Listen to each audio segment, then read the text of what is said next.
আমরা যখন অনলাইনে জন্ম সার্টিফিকেট বা মৃত্যু সার্টিফিকেটের জন্য আবেদন করি তখন আমাদের একটি অ্যাকনলেজমেন্ট নাম্বার দিয়ে দেওয়া হয়, যে নাম্বার দিয়ে আমরা পরবর্তীতে সার্টিফিকেটের স্ট্যাটাস চেক করতে পারি যে সেটা হয়েছে কিনা বা কোন পর্যায়ে রয়েছে। সার্টিফিকেটটি জেনারেট হয়ে গেলে সেই অ্যাকনলেজমেন্ট নাম্বার দিয়ে আমরা সার্টিফিকেটটি ডাউনলোড করে নিতে পারি। কিন্তু অ্যাকনলেজমেন্ট নাম্বারটি যদি কোনোভাবে হারিয়ে যায় তাহলে সেটা কিভাবে পাবো? তাছাড়াও কোনো শিশুর হাসপাতালে জন্ম হয় বা কেউ মারা যায় তাহলে সেখান থেকে কিন্তু ডেথ সার্টিফিকেট বা বার্থ সার্টিফিকেটটি আবেদন করে দেয়, তখন কিন্তু আমাদের কোনো ধরনের অ্যাকনলেজমেন্ট নাম্বার প্রোভাইড করে না। তো আপনার অ্যাকনলেজমেন্ট নাম্বারটি যদি হারিয়ে যায় অথবা আপনার কাছে অ্যাকনলেজমেন্ট নাম্বার না থাকে তাহলে সেটা কিভাবে বের করবেন, তারপর স্ট্যাটাস কিভাবে চেক করবেন, আর যদি সার্টিফিকেট জেনারেট হয়ে যায় তাহলে সেটা কিভাবে ডাউনলোড করবেন তার সম্পূর্ণ প্রসেস আজকের ভিডিওর মাধ্যমে দেখাবো। চ্যানেলে নতুন হলে অবশ্যই চ্যানেলটি সাবস্ক্রাইব করবেন এবং পাশে থাকা বেল বাটনে ক্লিক করে নোটিফিকেশন অল করে দেবেন। আর যদি ভিডিওটি ফেসবুক থেকে দেখেন তাহলে অবশ্যই পেজটি ফলো করে আপনজনদের শেয়ার করে ইনফরমেশন দেওয়ার চেষ্টা করবেন। তো চলুন ভিডিও শুরু করা যাক। জন্ম সার্টিফিকেট বা মৃত্যু সার্টিফিকেটের অ্যাকনলেজমেন্ট নাম্বারটি খুঁজে পাওয়ার জন্য মোবাইল অথবা কম্পিউটারে যে কোনো একটি ব্রাউজারে সার্চ বারে এসে লিখবেন জন্ম মৃত্যু লিখে সার্চ করে দেবেন। সার্চ করতেই পরবর্তী এরকম একটি ইন্টারফেস চলে আসবে। এখানে প্রথমে দেখেন গভর্নমেন্ট অফ ওয়েস্ট বেঙ্গলের জন্ম মৃত্যু তথ্য .wb.gov.in সেটি প্রথমে চলে আসবে। আপনি এই প্রথম লিঙ্কে ক্লিক করবেন। ক্লিক করতেই পরবর্তী এরকম একটি ইন্টারফেস চলে আসবে। তো এখান থেকে ডান দিকে উপরের দিকে দেখেন সিটিজেন সার্ভিসেস বলে একটি অপশন রয়েছে, এখানে ক্লিক করবেন। এখানে তিনটি অপশন পাবেন, বার্থ, ডেথ এবং ফর্মস। মনে রাখবেন বার্থ সার্টিফিকেট এবং ডেথ সার্টিফিকেটের অ্যাকনলেজমেন্ট নাম্বার বের করা, স্ট্যাটাস চেক করা এবং সার্টিফিকেট ডাউনলোড করার প্রসেস কিন্তু একই রয়েছে।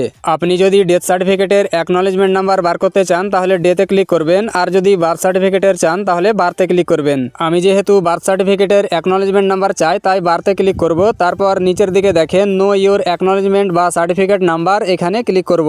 ক্লিক করতেই পরবর্তী এরকম একটি ইন্টারফেস চলে আসবে। তো এখান থেকে উপরের দিকে দেখেন ইয়ার অফ বার্থ, তো কোন সালে শিশুটি জন্ম নিয়েছেন সেই সালটা এখান থেকে সিলেক্ট করবেন। তারপর বলছে মান্থ অফ বার্থ, তো কোন মাসে শিশুটি জন্মগ্রহণ করেছে সেই মাসটা এখান থেকে সিলেক্ট করবেন। তারপর বলছে বেবি নেম অ্যাটলিস্ট 3 ক্যারেক্টার, অর্থাৎ আপনি শিশুর যে নামটা রেখেছেন তার নামের প্রথম 3টি অক্ষর এই ঘরে বসাতে বলছে। মনে রাখবেন যারা এমডি বা এমএসটি বা এ ধরনের কোনো ওয়ার্ড ইউজ করছেন তারাও অবশ্যই এমডি সহ আরও একটি ওয়ার্ড, অর্থাৎ আপনার নামের যে কোনো ওয়ার্ড হোক না কেন প্রথম 3টি ওয়ার্ড এই ঘরে টাইপিং করবেন। তারপর বলছে mother first name at least 3 character, অর্থাৎ শিশুর যে মায়ের নামটা রয়েছে তার নামের প্রথম যে 3টি অক্ষর রয়েছে সেই 3টি অক্ষর এই ঘরে টাইপিং করবেন। তারপর বলছে ফাদার নেম অ্যাটলিস্ট 3 ক্যারেক্টার, তো এখানে বাবার নাম দিতে বলছে, এটা ম্যান্ডেটারি না, তো এটা আপনি চাইলে দিতে পারেন অথবা নাও দিতে পারেন। তারপর বলছে মোবাইল নাম্বার, তো আপনি আবেদনের সময় যেই মোবাইল নাম্বারটি ব্যবহার করেছেন সেই মোবাইল নাম্বারটি এই ঘরে ইনপুট করবেন। এটা ম্যান্ডেটারি না, চাইলে দিতে পারেন অথবা নাও দিতে পারেন। আমি সাজেস্ট করব না দেওয়ার জন্য, কারণ অনেক সময় দেখেছি father name plus mobile number দেওয়াতে নো ডাটা ফাউন্ড দেখাচ্ছে। তো আপনি শুধুমাত্র সালটা এবং মাসটা সিলেক্ট করবেন, তারপর বেবি নেম এবং মাদার নেম দেবেন, তারপর সার্চে ক্লিক করবেন। সার্চে ক্লিক করতেই সেই ডেটে পুরো পশ্চিমবঙ্গে একই নাম দিয়ে যতগুলো মৃত্যু বা জন্ম হয়েছে সবগুলো কিন্তু নিচে শো করবে। তো এখানে প্রথমে দেখেন এন্ট্রি ডেট, অর্থাৎ আপনি যে ডেটে ফর্মটি ফিল আপ করেছিলেন সেই ডেটটা এখানে দেখাবে। তারপর বলছে বেবি নেম, আপনি যে নামটি রেখেছেন বাচ্চার সেই নামটি এখানে দেখাবে।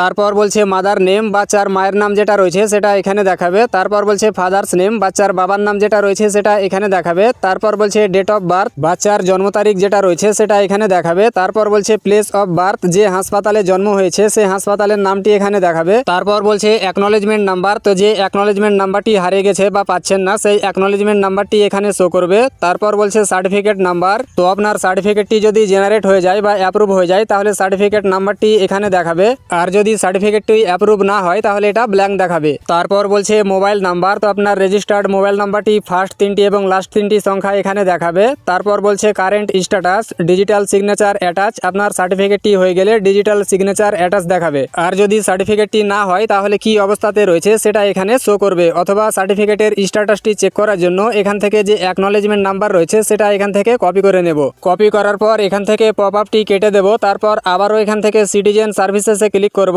তারপর বার্থে ক্লিক করে 3 নম্বরে দেখেন ট্র্যাক অ্যাপ্লিকেশন, এখানে ক্লিক করব। ক্লিক করতেই এরকম একটি পপ আপ চলে আসবে। এখানে বলছে অ্যাকনলেজমেন্ট নাম্বার, তো অ্যাকনলেজমেন্ট নাম্বারটি এই ঘরে ইনপুট করে দেব। তারপর বলছে ডেট অফ বার্থ, তো এখান থেকে ডেট অফ বার্থটি সিলেক্ট করব। তারপর সাবমিটে ক্লিক করে দেব। তো সাবমিটে ক্লিক করতেই এখানে বলছে ডিজিটাল সিগনেচার অ্যাটাচ, অর্থাৎ আপনার সার্টিফিকেটটি জেনারেট বা অ্যাপ্রুভ হয়ে গেছে।